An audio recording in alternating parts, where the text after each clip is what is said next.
Você já viveu isso? Alguém se afasta e tudo dentro de você grita para correr atrás, para buscar explicação, para tentar consertar o que aconteceu. O problema é que esse impulso quase sempre te leva para o lugar errado. O lugar onde você perde o respeito, a clareza e principalmente a sua própria dignidade. E quanto mais você insiste, menos essa pessoa te enxerga como alguém digno de estar ao lado dela. É como areia fina escorrendo pelos dedos. Neste vídeo, eu não vou apenas te dizer por que você nunca deve correr atrás de quem se afastou.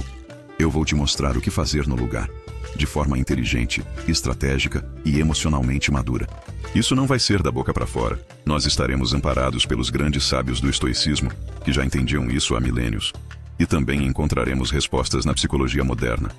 Esse vídeo é para homens que estão cansados de se diminuir por quem não enxerga o seu valor. E principalmente, para quem quer virar o jogo, sem precisar se arrastar. Se você já passou por um afastamento, um término, uma briga, ou até aquele silêncio que parece não ter motivo algum para ter acontecido, fica comigo até o final.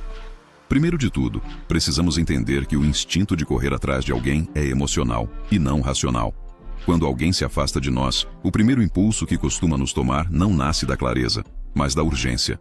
É uma reação visceral, primitiva, que brota da parte mais antiga do nosso cérebro, o sistema límbico. Ali, o medo da perda ativa o mesmo circuito neural que o cérebro ativa diante de uma ameaça física. Não estamos apenas tristes por um afastamento. O corpo interpreta como se estivesse em perigo de sobrevivência. É por isso que muitos homens, ao verem uma mulher se afastando, entram em pânico, mandam mensagens impulsivas, tentam resolver com declarações e gestos grandiosos. Mas o que está dirigindo tudo isso não é amor, é ansiedade. É o mesmo tipo de impulso que faz uma criança correr atrás da mãe no mercado quando ela sai de vista por 3 segundos. O problema é que muitos homens crescem no corpo, mas continuam agindo como meninos emocionais diante da rejeição. Sêneca já dizia, a pressa é a marca da mente fraca. Quando alguém se afasta, a dificuldade não está na ausência do outro, mas no fato de não ousarmos enfrentar o silêncio que essa ausência nos impõe. A filosofia estoica ensina que o valor de um homem não deve depender de forças externas. E a ausência é exatamente isso, uma força externa. Se sua estabilidade emocional entra em colapso porque alguém parou de te responder, o problema não é o silêncio dela, é o ruído dentro de você. Essa reação imediata de correr atrás é a voz de um ego frágil, que acredita que precisa ser escolhido para ser valioso. Mas o homem verdadeiramente livre, como ensinava Epicteto, é aquele que não se torna escravo nem mesmo dos seus desejos. A neurociência moderna reforça essa visão. O sistema de apego ansioso faz com que o cérebro tente restaurar conexões a qualquer custo, mesmo que essas conexões sejam prejudiciais. Estudos com ressonância magnética funcional mostram que a rejeição ativa as mesmas áreas do cérebro associadas à dor física. Por isso dói tanto, e por isso temos dificuldade em agir com racionalidade nesses momentos. Mas aqui está a virada. Entre o impulso e a ação, existe um espaço. E nesse espaço mora sua liberdade. Viktor Frankl, psiquiatra e sobrevivente dos campos de concentração nazista, dizia, entre o estímulo e a resposta há um espaço. E nesse espaço reside nosso poder de escolher. Correr atrás é não usar esse espaço. É reagir como um animal ferido. Mas escolher o silêncio, a pausa e a observação é onde começa o seu domínio pessoal. Imagine um exemplo real. Um empresário de 42 anos, divorciado, conta que sua primeira reação após a separação foi tentar reconquistar a ex-mulher com presentes, mensagens e promessas. Nada disso funcionou. Só quando ele parou, respirou e começou a investir na própria vida. Retomando a academia, reorganizando seus negócios, viajando sozinho, que algo mudou. Ela não só voltou a procurá-lo, como disse, você parece outra pessoa. E ele era mesmo. Porque ao invés de se desesperar tentando restaurar a velha imagem de homem ideal, ele construiu uma nova, mais sólida, mais centrada. O afastamento que parecia o fim, tornou-se o ponto de recomeço. Por isso, se alguém se afastou de você, não se mova. Observe. Sinta a ânsia de correr e fique parado. Porque só quem consegue se manter firme na tempestade, sem buscar o porto alheio, é digno de comandar seu próprio navio. Como disse Lao Tse, mestre do Tao Te Ching, aquele que domina os outros é forte, mas aquele que domina a si mesmo é poderoso. O instinto de correr atrás vai sempre aparecer, mas o que você faz com esse instinto define quem você é. E homens de verdade, os que inspiram, os que são lembrados, não vivem à mercê dos impulsos. Eles transformam o impulso em introspecção e dor em poder silencioso. Mas sim, eu entendo que é muito mais fácil falar do que fazer, até porque existe uma armadilha muito tentadora por trás do correr atrás. E eu vou te explicar qual é. Muitos homens acreditam que insistir em alguém que se afastou é na verdade um gesto nobre, uma prova de amor.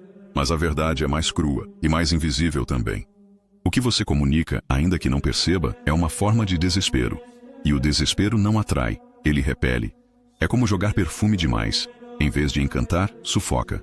Como dizia Epicteto, se você deseja ser amado, ame a si mesmo primeiro. O homem que corre atrás passa uma mensagem clara, mesmo sem dizer uma palavra. Meu valor depende de você.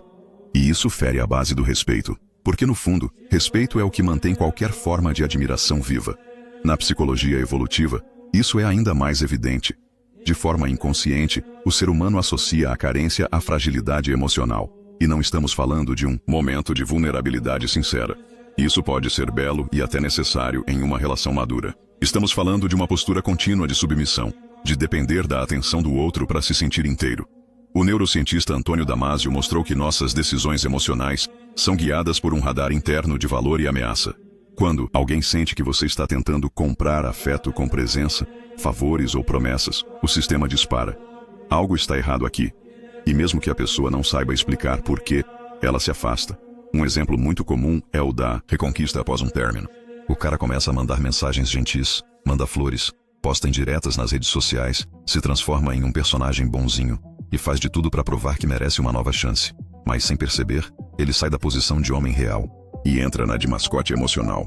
Como disse Robert Greene, autor de As 48 Leis do Poder, quando você implora, revela fraqueza. Quando se afasta com dignidade, revela poder. A busca obsessiva por aprovação não apenas derruba o desejo, ela também dissolve o mistério e, com ele, o respeito. Anota essa. A pena é a maior inimiga da atração. Se por algum momento a pessoa que te rejeitou começar a sentir pena de você, meu amigo, a atração vai pro ralo. Imagine um leão. Ele não precisa provar sua força. A presença dele diz tudo. Agora imagine esse mesmo leão implorando carinho, chorando e pedindo para voltar. Você o respeitaria da mesma forma? É isso que acontece quando um homem corre atrás de quem já virou as costas. Ele distorce sua essência para caber no desejo do outro. E nesse processo, perde o brilho, a presença, a alma. Como dizia Nietzsche, aquele que tem um porquê para viver pode suportar quase qualquer como. O problema é que muitos homens fazem do outro o seu porquê. E aí, qualquer afastamento vira desespero. Se você quer ser respeitado, precisa estar disposto a ser perdido. Essa é a lógica dura, mas libertadora da autoestima verdadeira. Você não precisa correr atrás de ninguém. Precisa correr em direção a si mesmo. À sua missão, ao seu crescimento. O que comunica valor não é a insistência, mas a postura. E como bem ensinava o psiquiatra Carl Jung, aquilo a que você resiste, persiste. Ao invés de resistir ao afastamento, use ele como espelho. Não para entender o outro, mas para entender quem você tem sido e quem você pode se tornar. A partir desse ponto, o mundo inteiro começa a te olhar diferente, porque como na natureza, é a energia que você emana, não a que você implora, que define o que se aproxima. Existe uma coisa que muitos ignoram. Pergunte-se o seguinte: o que esse afastamento revela sobre a outra pessoa? O afastamento de alguém é como o cair lento de uma folha no outono, silencioso, mas definitivo. Não há grito, não há aviso prévio e muitas vezes não há volta. E essa ausência fala muito mais alto do que promessas ditas no calor da emoção. Como dizia Sêneca, a ausência apaga as pequenas paixões e fortalece as grandes. Quando alguém se afasta, está revelando o real peso que essa conexão tem para ela naquele momento. E por mais que o ego grite tentando achar explicações, a alma já entendeu. Existe uma assimetria. E insistir nesse ponto é como tentar remar contra uma correnteza que já decidiu o rumo. A psicologia interpessoal chama isso de comunicação não verbal de desinteresse. Um estudo da Universidade da Califórnia demonstrou que o afastamento sutil, como demorar a responder, evitar proximidade, cortar planos, ativa nos observadores uma resposta de alerta emocional. O cérebro capta isso antes da razão, como um radar afetivo. Só que muitos homens, especialmente os que foram criados para lutar por amor, ignoram esse radar. Insistem, investem mais, fazem mais. E nessa tentativa de reacender uma chama já apagada, acabam queimando a si mesmos. Como diria o Gary Vaynerchuk, um dos maiores empreendedores do mundo digital, não tente vender algo para quem não quer comprar. Só perca tempo com quem já mostra sinais de valorizar. Isso vale para negócios, e mais ainda para relações humanas. Imagine um homem perdido no deserto vendo uma miragem. Ele corre, acreditando que ali há água, salvação. Mas tudo que encontra é areia. É assim que muitos agem quando alguém começa a se afastar. Confundem presença com esperança e esperança com certeza. Lembre-se, aquilo que precisa ser forçado já deixou de ser real. Na filosofia budista, existe um conceito chamado upadana, que significa apego.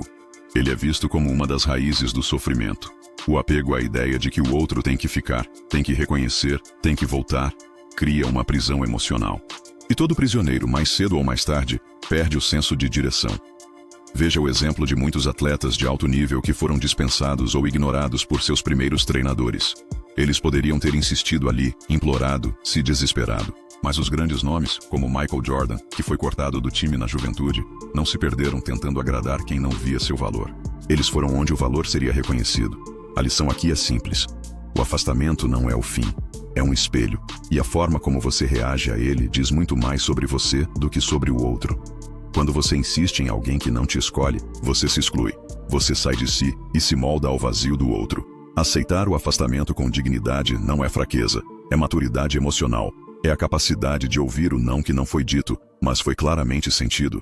Como disse o poeta Khalil Gibran, se o seu coração está em chamas, não culpe o vento. A insistência é, muitas vezes, um modo disfarçado de negar a realidade. Mas toda vez que você nega a realidade, você abandona a si mesmo. E não há dor maior do que essa. Mas como efetivamente corrigir isso e ver resultado na vida real? Vamos falar um pouco sobre o que chamo de reposicionamento silencioso, a atitude que muda o jogo. O verdadeiro poder de um homem não se revela quando ele tenta recuperar alguém, mas quando ele se reconstrói após uma perda. A maioria acha que a resposta para o afastamento de alguém está no exterior, em enviar a mensagem certa, dizer a frase perfeita, mostrar valor. Mas isso é ilusão. A força genuína nasce no movimento inverso, em voltar para dentro.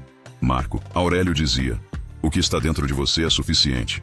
Quando alguém se afasta, é como se a vida te oferecesse uma encruzilhada. Ou você entra no jogo da tentativa e humilhação, ou você se recolhe, respira e volta para o seu centro. A segunda opção é o que eu chamo de reposicionamento silencioso. É uma mudança invisível, mas devastadora, porque muda sua energia, sua postura e, principalmente, sua autopercepção. Na psicologia, isso tem nome: autoeficácia. Segundo Albert Bandura, um dos psicólogos mais influentes do século XX, autoeficácia é a crença interna de que você pode lidar com os desafios da vida de forma competente. E essa crença só cresce quando você para de reagir ao mundo e começa a construir no silêncio. Quando você sai de cena para fortalecer seu corpo, realinhar seu propósito e redescobrir sua missão, algo mágico acontece. O mundo começa a responder diferente. As pessoas percebem, não porque você avisou, mas porque sua presença se torna mais densa, mais sólida, como uma montanha que não precisa se mover para ser notada. Ela apenas é. Pense em homens que passaram por traições, rejeições ou quedas públicas e se ergueram em silêncio, não com gritos, nem indiretas, nem pedidos de atenção, mas com evolução. Veja David Goggins, ex-Navy SEAL e hoje um dos maiores símbolos de disciplina e superação do mundo. Ele não foi motivado pelo ódio ou pela necessidade de provar algo para alguém. Ele apenas decidiu se tornar inquebrável. E é isso que o reposicionamento silencioso faz. Em vez de tentar conquistar alguém, você se torna alguém que não precisa conquistar. Você vira um polo gravitacional, não um mendigo afetivo. Esse processo é quase espiritual. É como reconstruir um templo interno que foi abalado. Você começa a treinar com mais disciplina, a trabalhar com mais foco, a se vestir melhor, a estudar mais. Cada pequena escolha se torna um tijolo na construção de um novo você. E o mais belo é que, nesse caminho, você não só deixa de correr atrás, como começa a atrair. Só que agora atrai com autenticidade, sem máscaras, porque você se reconectou com o seu próprio eixo. Como dizia Friedrich Nietzsche, torne-se quem você é. E isso só acontece no silêncio, longe da necessidade de ser visto, longe da ânsia de provar. Por isso, quando o afastamento chegar, e ele sempre chega em algum momento da vida, lembre-se, você não precisa gritar. Você precisa crescer. Sem avisos, sem explicações, sem justificativas. O reposicionamento silencioso é a arte de se mover profundamente, sem alarde. E isso assusta, porque a maioria está acostumada com reações previsíveis. Carência, drama, desespero. Mas quando você reage com dignidade e desaparece para evoluir, você muda a narrativa. Você não é mais o que foi deixado. Você se torna o que foi reencontrado por si mesmo. E aí, o jogo vira. Existe um paradoxo silencioso que age nos bastidores das relações humanas. Quanto menos você precisa ser visto, mais você se torna visível. E isso não é mágica, é energia.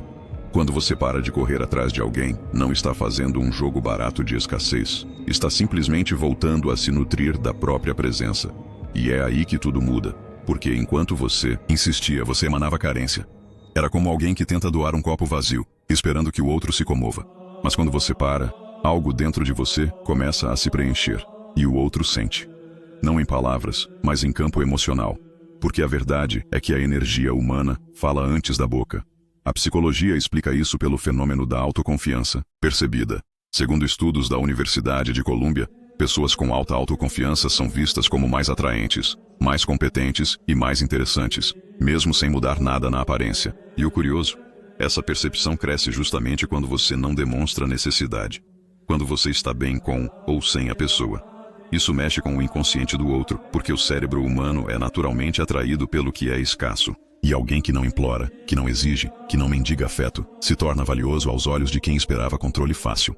É o mesmo princípio que atletas de elite como Kobe Bryant carregavam, foco absoluto na própria evolução. Kobe não treinava para provar algo para alguém, ele treinava porque sabia quem era, e por isso era impossível ignorá-lo. É isso que acontece com você quando para de correr atrás. Você sai da frequência do minota e entra na vibração do eu já sou. E isso, para quem se afastou esperando sua rendição, é desconcertante. Como dizia Epicteto, nenhuma coisa é valiosa se não for fruto da sua própria escolha. Quando você se torna inteiro por escolha própria, até quem te rejeitou começa a questionar o que perdeu. Mas atenção, isso não significa que o outro sempre voltará, nem que você deve esperar por isso. O verdadeiro valor desse paradoxo está no efeito colateral. Porque, ao parar de correr, você para de se perder. E mesmo que ninguém mais volte, você voltou para si. O olhar do outro pode até chegar, mas agora você não precisa mais dele. Isso é poder.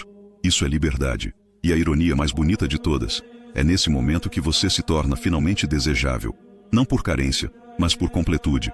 Nem toda a história tem final feliz. Pelo menos não aquele final romântico onde a pessoa volta correndo, pede desculpas chorando e tudo se encaixa como num filme. A vida real é mais crua, mas também mais honesta. Às vezes, a pessoa se afasta e nunca mais volta. E isso não é um fracasso, isso é só a vida dizendo, esse capítulo terminou. Agora é hora de escrever um novo. O problema é que muitos homens ficam presos numa espécie de luto romântico mal resolvido, onde tudo para, projetos param, corpo enfraquece, a chama se apaga. E tudo porque colocaram o valor da própria existência no colo de quem já foi embora. Mas a real vitória, a que transforma, não a que ilude, está em reconquistar a si mesmo. É você se olhar no espelho e perceber que mesmo ferido, ainda está de pé. Ainda tem força. Ainda pode escolher o que vai fazer com essa dor. A ausência do outro, então, se torna uma oportunidade rara. A de parar de viver em função de quem parte e começar a viver em função de quem fica. E quem fica com você, no fim de tudo, é só você mesmo. Sabe aquele amigo que depois do fim de um relacionamento decidiu voltar para a academia e meses depois parecia outra pessoa? Ou aquele cara que transformou o término numa motivação para abrir o negócio que sempre adiava? Isso não é clichê, isso é renascimento. O término foi só o empurrão. O verdadeiro milagre foi interno, porque quando você para de se dobrar para manter alguém que quer ir embora, você se levanta diferente. Mais ereto, mais íntegro, mais seletivo. Você deixa de implorar companhia e começa a atrair presença real. Daquelas que não exigem esforço para permanecer.